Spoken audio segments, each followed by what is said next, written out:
Опа, ние сме с Жеси и точно в този момент някъде пътувахме за щатите. Кацнахме в един от най-известните градове Сан Франциско и разбира се първото нещо, което направихме беше да посетим метичният мост Голден Гейт, където тъй ще си скочим, за да раздразним хейтерите. Посетихме и някои от любопитните улички на града и се повозихме на известния трамвай измежду многото неща, които успяхме да направим там. Но без съмнение посещението на най-известния затвор в света Алкатрас се оказа едно уникално преживяване, което нямаше как да не е в нашите планови. След прекарани няколко дена там, решихме, че е време да сбъднем едно от детските си мечти и да хванем в посока, за която повечето хора само може да мечтаят. Да, озовахме се на Хаваите и където имахме късмета и възможностите да наемем ето този червен симпатяга и да се впуснем в изследване на остров Оаху, където посетихме част от историята, затворена в Пърл Хърбър и някои други местенца с гледки като тези, за които не биха завидяли даже и птичките, които летят на юг. Не пропуснахме, разбира се, и да отидем до най-известните плажове там и да пробваме солта на водата. Съдбата ни предложи да навестим местенца като този японски храм и в същото време ни даде възможността да прелетим още няколко стотин километра до съседния вулканичен Биг Айланд. Там, разбира се, не останахме затворени в една хотелска стая, а посетихме водопади, един от трите зелени плажа в света и най-активния вулкан на планетата, където успяхме да усетим Хавай в целия му блясък и магнетичност. След седмица на Хаваите се върнахме на континента, където не отидохме където и да е, а точно в града на греха и на хазарта – Лас Вегас. Направихме двудневна обиколка там и стигнахме даже до големия каньон, но това го вижте в предните ни видеа. А сега, ако искате да разберете какво ще ни се случи днес, останете още около 10 на минутки пред екрана.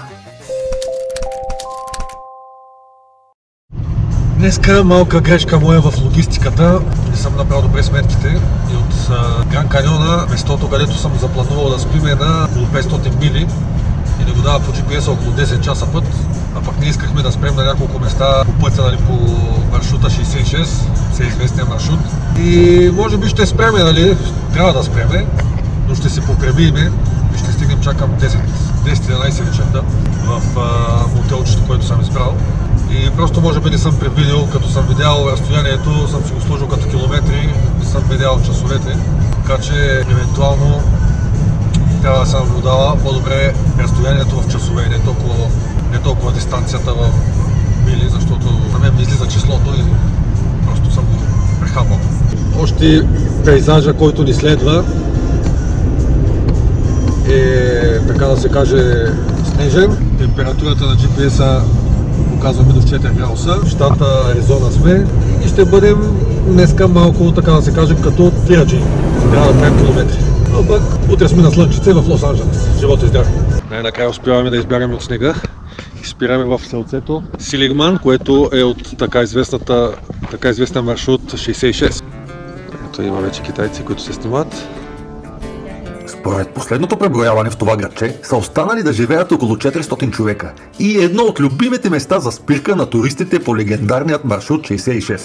Защо? Ами често да ви кажа, още не мога да го разбера.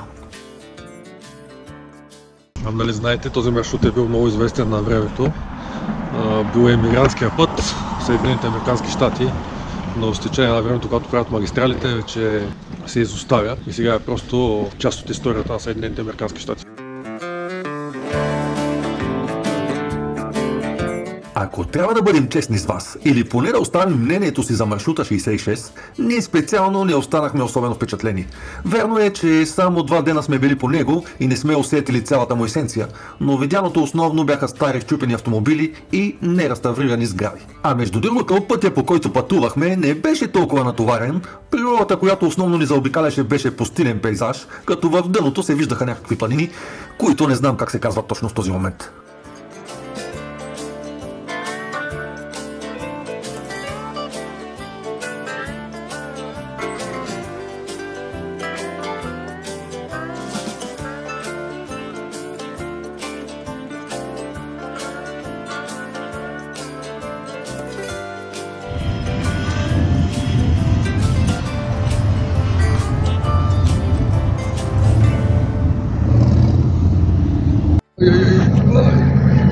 Правим още една спирка по маршрут 66. Хвърляме едно око на този музей, на който някой е голям фен на президента Тръмп. И отиваме точно ето тук, където е тази полицейска кола. Е в тази хамбургерия. Мистер Дист. Да изядем най-добрите хамбургери. В Кингъм, друга поредна спирка от рута 66. Просто невероятно място. Не знае, че спряхме на много места, но това определено ни впечатли с стила си. Доста добър стил. Никак не е изоставено и много добра аранжировка. И разбира се, надявам се супер вкусни хамбургери, които сега ще опитаме. И много добър и симпатичен персонал. Благодарим им. След малко ще ви кажем как е храната. Седнахме в това очарователно заведение, което е по маршрут 6, както ви казах. Жеската ми показа леко отвътре пейзажа. Показвам от тук. И си поръчахме два хамбургера, много типични за тук. И всеки момент ги очакваме.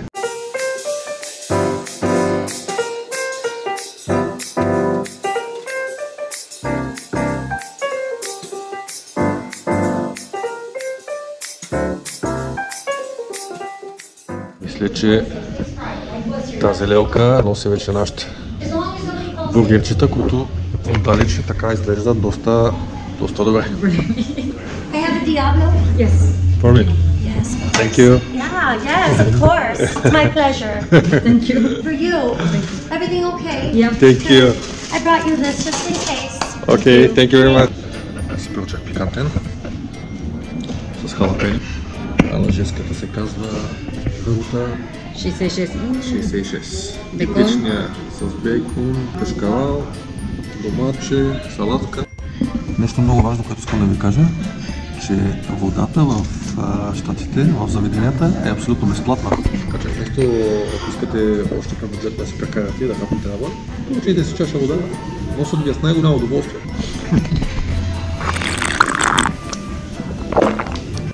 Ако се чуете толкова какво има в моя бургер, показвам веднага.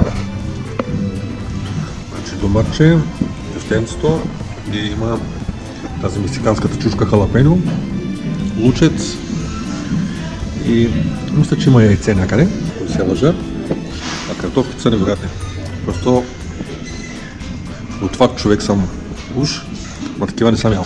И понеже жеската много слуша, си поръча един шейк с черешката на тортата, както казват. Щяхме да си го вземаме, да си го пием в колата, ама май ще се го изпапаме тук, защото има такъв добър вид. Ако се чуете всичко това колко излезе, двата хамбургера и това десерче. Сметката е $30. Тотал, обаче ни оставим 20% бакшиш, 36. На път за Калифорния спираме преди да излезем от Аризона, за да заредим нашия галтач догоре с бензин, защото тук галона е $1 по-евтин от бензина в Калифорния. И аз така като гледам, ще глътне поне 13-14 галона, което са си $14-15 ще.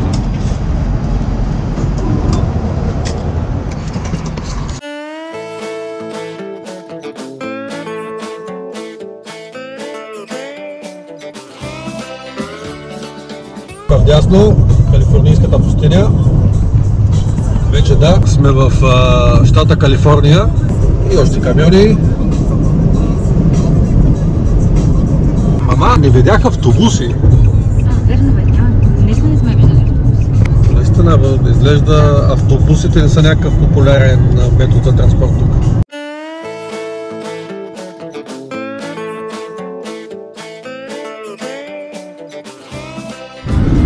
Значи, вижте каква влакова композиция, този път от тази страна. Този път аз карайки се рискувам живота, за да снимам. Значи започва някъде от там. И там вече не свива. Вместе насам камерата, извинявайте за търпенето. И вижте докъде продължава, не знам дали се вижда края. Със сигурно са повече от 100 вагона. Тук е момента да добавим и за всички вас, които се чудите колко излиза наема на един автомобил в щатите, е, че основно ние наимахме коли от среден клас, като гледахме да изберем възможно най-бюджетната и цената варираше между 60 и 70 евро на ден. И имахме възможност да караме джипове като Toyota RAV или Nissan Murano. Но в едно специално видео, което смятаме да направим в близко бъдеще, ще си говорим за цени и бюджети за екскурзия в щатите в наш мащаб. Влизаме в Лос Анджелес, остават ни около 33 мили до Санта Моника, който е дистрикт на Лос-Анджелес. И по GPS-а ми го дава час и 10 минути, защото както виждате задръстванията са невероятни.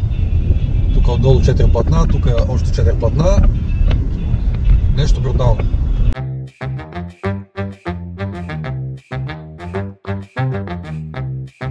Тук някъде ви оставяме, но очаквайте следващия епизод, където ще отидем на доста любопитни местенца в града на киното – LA. Тук е момента също да ви напомним, че абонирането за нашия канал е напълно безплатно и че един ваш лайк ни дава вдъхновение за нови видеа. До скоро, пътешественици!